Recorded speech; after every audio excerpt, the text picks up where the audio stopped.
മലപ്പുറം നിലമ്പൂർ ചുങ്കത്തറ ഗ്രാമപഞ്ചായത്തിൽ UDF അംഗങ്ങൾ നൽകിയ അവിശ്വാസ പ്രമേയത്തിൽ ചർച്ച തുടങ്ങും മുൻപേ സംഘർഷം.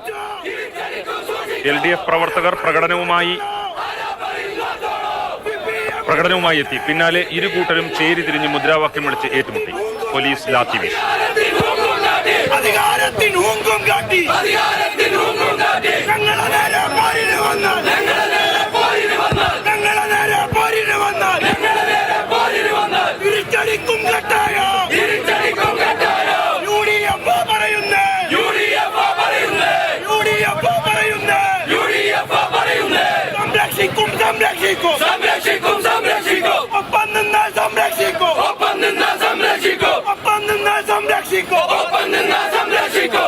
വലിയ പ്രതിഷേധമാണ് അവിടെ ഉണ്ടാകുന്നത്. UDF അംഗങ്ങളുടെ നേതൃത്വത്തിൽ അവിടെ സംഘർഷമുണ്ടാവുകയാണ്.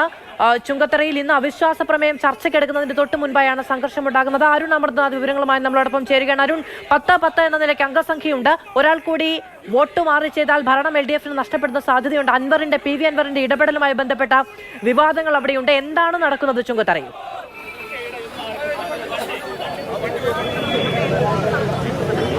വലിയ കലുഷിതമായ സാഹചര്യമാണ് മാധു ചുങ്കത്തറയിൽ ഉണ്ടായത്. ഇപ്പോൾ സംഘർഷാവസ്ഥയ്ക്ക് ചെറിയ അയവ് വന്നിരിക്കുന്നു. അതായത് മാധു സൂചിപ്പിച്ചതുപോലെ തന്നെ ചുങ്കത്തറ പഞ്ചായത്തിലെ അവിശ്വാസ പ്രമേയ ചർച്ചയുമായി ബന്ധപ്പെട്ടാണ് ഇത്തരം ഒരു സംഘർഷത്തിലേക്ക് കാര്യങ്ങൾ എത്തിയത്. 10-10 എന്ന നിലയ്ക്കാണ് ഈ പഞ്ചായത്തിലെ സീറ്റ് നില.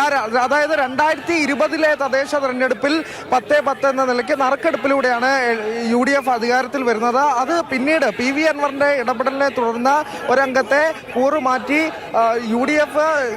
LDF ഭരണം പിടിക്കുകയായിരുന്നു UDFൽ നിന്ന്. അത് പിന്നീട് അയോഗ്യരാക്കപ്പെട്ടെങ്കിലും LDF ഭരണം തുടരുകയാണ്.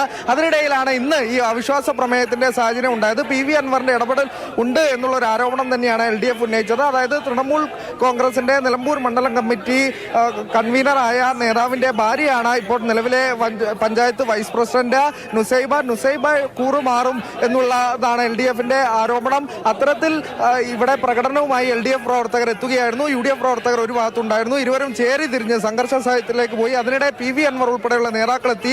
നേതാക്കളെ തടയുന്ന ഒരു ശ്രമത്തിലേക്ക് LDF കടന്നു. അപ്പോൾ LDF പ്രവർത്തകർ തമ്മിൽ വക്കേറ്റമുണ്ടായി. ഇപ്പോൾ ഇരു കൂട്ടരും രണ്ട് ചേരിയിലേക്കായി മാറിയിരിക്കുന്നു. ഇപ്പോൾ നേതാക്കൾ VS ജോയും ആര്യാടൻ ഷൗക്കത്ത് ഉൾപ്പെടെയുള്ള കോൺഗ്രസ് നേതാക്കളുണ്ട്. PV അൻവർ തന്നെയുണ്ട്. എന്താണ് ഇവിടെ സംഭവിച്ചത്?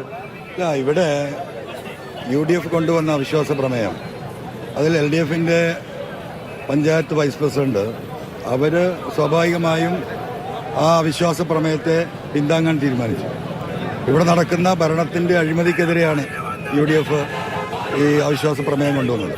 പഞ്ചായത്ത് വൈസ് പ്രസിഡന്റ് എന്ന നിലയ്ക്ക് UDF കൊണ്ടുവന്ന അവിശ്വാസ പ്രമേയം അത് അടിസ്ഥാനപരമാണെന്നും പരിപൂർണമായിട്ടും അഴിമതി മൂലം ഈ പഞ്ചായത്തിലെ ഒട്ടനവധി പദ്ധതികൾ അട്ടിമറിക്കപ്പെട്ടിട്ടുണ്ട്, പലതും പൂർത്തിയാകാതെ കിടക്കുന്നുണ്ട്. ആ നിലക്ക് അവർ UDF കൊണ്ടുവന്ന അവിശ്വാസ പ്രമേയത്തെ പിന്തുണക്കാൻ തീരുമാനിച്ചു. അവർ വോട്ട് ചെയ്യാൻ വേണ്ടിയിട്ട് വരുന്നത് തടയാൻ വേണ്ടിയിട്ടുള്ള വലിയ ശ്രമം ഇവിടെ കഴിഞ്ഞ 2 ദിവസമായിട്ട് അവർ നടത്തിക്കൊണ്ടിരിക്കുകയാണ്. അതിനെല്ലാം മറികടന്ന് അവരതിൻ്റെ അകത്തെത്തി. സ്വാഭാവികമായും പുറത്തു നിൽക്കുന്ന നേതാക്കന്മാരെ ഞങ്ങളെ ആക്രമിക്കുക, ഭയപ്പെടുത്തുക, സാധിച്ചെങ്കിൽ എന്താ പറയുക കൊലപ്പെടുത്തുക എന്ന ഉദ്ദേശത്തോടു കൂടി തന്നെയാണ് അവർ ആക്രമണം നടത്തിയത്. എന്തായിരുന്നാലും ഈ കേരളത്തിലെ ഈ അക്രമ രാഷ്ട്രീയം, പിണറായിസത്തോടൊപ്പമുള്ള ഈ അക്രമ രാഷ്ട്രീയം അവസാനിച്ചുകൊണ്ടിരിക്കുകയാണ്.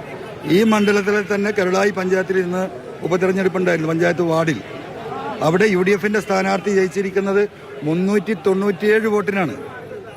LDFന്റെ സ്ഥാനാർത്ഥിക്ക് കിട്ടിയിരിക്കുന്ന ആകെ വോട്ട് 303 എന്ന് പറഞ്ഞാൽ 304 വോട്ട് ഭൂരിപക്ഷം 397 ആ വോട്ടിനോടൊപ്പം 94 വോട്ടിന്റെ കുറവിലാണുള്ളത്. ഇതാണ് നിലമ്പൂരിലെയും കേരളത്തിലെയും രാഷ്ട്രീയ ചിത്രം. താങ്കളുടെ ഇടപെടലാണ് ഇത്തരത്തിലൊരു അവിശ്വാസത്തിന് സാഹചര്യം ഒരുങ്ങിയെന്നാണ് LDF ആരോപിക്കുന്നത്.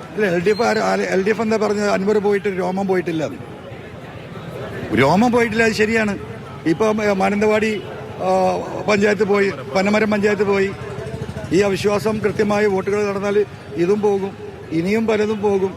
അപ്പൊ രോമം പോയിട്ടില്ലെങ്കിലും അൻവർ അധ്വാനിച്ചുണ്ടാക്കി കൊടുത്ത കുറെ പഞ്ചായത്തുകളുണ്ട്, മുനിസിപ്പാലിറ്റികളുണ്ട്. അത് സ്വാഭാവികമായിട്ടും ഈ രീതിയിൽ ഒരു മനുഷ്യനെ അപമാനിക്കപ്പെടുമ്പോൾ അവിടെ വിജയിച്ച മെമ്പർമാർക്കും അവരും മനുഷ്യരാണ്, അവർക്ക് വികാരം ഉണ്ടാവും, അവരും പ്രതികരിക്കും. അത് ഈ നാടാകെ നടക്കും, നിലമ്പൂർ മാത്രമല്ല. UDF ശക്തമായ അങ്ങനെ തീരുമാനമെടുത്താൽ 21 പഞ്ചായത്തും 3 മുനിസിപ്പാലിറ്റിയും കേരളത്തിൽ പോകും. അതാണ് യാഥാർത്ഥ്യം. മലപ്പുറം ജില്ലയിൽ മാത്രമല്ല. താങ്കൾ നേരത്തെ പറഞ്ഞിരുന്നു UDF-ലേക്ക് വരുമ്പോൾ അല്ലെങ്കിൽ അത്തരത്തിൽ പിന്തുണ അറിയിക്കുമ്പോൾ പല സമ്മാനങ്ങളുമായിട്ടാണ് താൻ വരും. അത്തരത്തിലൊരു സമ്മാനമായി തന്നെ ഈ ചുങ്കത്തറ പഞ്ചായത്ത് കാണേണ്ടതുണ്ടോ? അല്ല, അങ്ങനെ കണക്കാക്കാം. ഇത് ചെറിയൊരു സമ്മാനമാണ്. വലിയ സമ്മാനം വേറെ വരാനുണ്ടാവും. ആ സമ്മാനങ്ങൾ കൊടുക്കാൻ അനുവദിക്കാതിരിക്കാനാണ് ഈ അക്രമം നടത്തുന്നത്. മനസ്സിലായില്ലേ? ഒരു സമ്മാനവുമായിട്ട് PV അൻവർ പോകരുത്. അപ്പം അതാണ്. അപ്പം സ്വാഭാവികമായിട്ടും നിലമ്പൂരിലെ ജനങ്ങളുടെ വികാരമാണ് കരുളായിൽ പ്രതിഫലിച്ചത്. വോട്ട് ചെയ്ത വോട്ടിലെ 79% ജനങ്ങളും UDF-ന് അനുകൂലമായി വോട്ട് ചെയ്തു. ഇത് കേരളത്തിന്റെ പൊതുചിത്രമാണ്. ഇത് അവർ മനസ്സിലാക്കിയാൽ അവർക്ക് നല്ലതാണ്. തിരുത്താൻ അവർക്ക് ഇനിയും സമയമുണ്ട്. അതല്ല, ഈ രീതിയിലാണ് പോകാൻ ഉദ്ദേശിക്കണമെങ്കിൽ ആ പിണറായിസത്തെ അങ്ങനെ തന്നെ നേരിടാനുള്ള തീരുമാനത്തിൽ തന്നെ ഞങ്ങൾ നിൽക്കുന്നത്. ആര്യാടൻ ഷൗക്കത്ത് കൂടി ഇവിടെ ഉണ്ട്. ഇപ്പോൾ ആര്യാടൻ ഷൗക്കത്ത് ഒരു ഭാഗത്ത്, PV അൻവർ ഒരു ഭാഗത്ത്, VST ഒരു ഭാഗത്ത്, ഒരു രാഷ്ട്രീയ ചിത്രമായി തന്നെ ഈ ഒരു സാഹചര്യത്തെ കാണേണ്ടതുണ്ടോ? ഒരു ഭാഗത്തല്ലല്ലോ, ഞങ്ങളെല്ലാം ഒരുമിച്ചല്ലോ. അതാ പറഞ്ഞ എല്ലാവരും ഒരു ഭാഗത്ത് ഒരുമിച്ച് നിൽക്കുന്നുണ്ടല്ലോ. ഇസ്മായിലിൻ ഇവിടെ നമ്മളെ സംബന്ധിച്ചിടത്തോളം, UDF-നെ സംബന്ധിച്ചിടത്തോളം ഈ ചുങ്കത്തറ മാത്രമല്ല, നിലമ്പൂർ നിയോജകമണ്ഡലത്തിലെ പല പഞ്ചായത്തുകളും LDF ഇതേപോലെ അട്ടിമറിച്ചതാണ്. ആ അട്ടിമറിക്കപ്പെട്ട നിരവധി കാഴ്ചകൾ ഇതിനു മുൻപ് നമ്മൾ കണ്ടിട്ടുണ്ട്. കൃത്യമായി ഇപ്പോൾ ചുങ്കത്തറ പഞ്ചായത്തിൽ യഥാർത്ഥ ജനവിധി UDF-ന് അനുകൂലമായിരുന്നു. ചുങ്കത്തറ പഞ്ചായത്ത് ഇലക്ഷനിൽ UDF-ന് അനുകൂലമായ ഒരു ജനവിധി ഉണ്ടായി. UDF-ന്റെ പഞ്ചായത്ത് പ്രസിഡന്റ് ഉണ്ടായ പഞ്ചായത്താണിത്. അവിടെ അട്ടിമറിക്കപ്പെട്ടതാണ്. ആ അട്ടിമറിക്കപ്പെട്ടതിന് തിരിച്ച് ഒരു അട്ടിമറി ഈ കാര്യത്തിലുള്ളൂ. ഇവിടെ നമ്മളെ സംബന്ധിച്ചിടത്തോളം PV അൻവർ വ്യക്തിപരമായി ക്രൂശിക്കാനും വ്യക്തിപരമായി ആക്രമിക്കാനും ഈ പറയുന്ന DYFIയും അതേപോലെ തന്നെ ഇടതുപക്ഷ ജനാധിപത്യ മുന്നണിയും കമ്മ്യൂണിസ്റ്റ് മാർക്സിസ്റ്റ് പാർട്ടിയും ശ്രമിക്കുന്നു. അതിന് ഞങ്ങൾ അനുവദിക്കുന്ന പ്രശ്നമില്ല. അതിന് വേണ്ട പ്രൊട്ടക്ഷൻ UDF കൊടുക്കും. യാതൊരു സംശയവും കരുതലില്ല. അത്തരത്തിലാണ് കാര്യങ്ങൾ മാറുന്നത്. ആക്രമണത്തിന് പ്രത്യാക്രമണം എന്ന രീതിയിലൊക്കെ കാര്യങ്ങൾ മാറുന്നു. നേരത്തെ UDF-ന്റെ കയ്യിൽ നിന്ന് LDF പിടിച്ചെടുത്ത പഞ്ചായത്ത് അതേ രീതിയിൽ തന്നെ ഒരു തിരിച്ചടി തന്നെയാണ് UDF ലക്ഷ്യമിടുന്നത്. അതിന് PV അൻവറിന്റെ ഇടപെടൽ ഉണ്ടാകുന്നു എന്നുള്ളത് വ്യക്തം തന്നെയാണ്. ഈ LDF-ന്റെ പഞ്ചായത്ത് വൈസ് പ്രസിഡന്റായ നുസൈബ, അത് തൃണമൂൽ കോൺഗ്രസ് മണ്ഡലം കമ്മിറ്റി കൺവീനറുടെ ഭാര്യ കൂടിയാണ്. അങ്ങനെ PV അൻവറിന്റെ ഇടപെടൽ ഉണ്ടാകുന്നു എന്ന് ആരോപിച്ചുകൊണ്ട് തന്നെയാണ് LDF പ്രവർത്തകർ.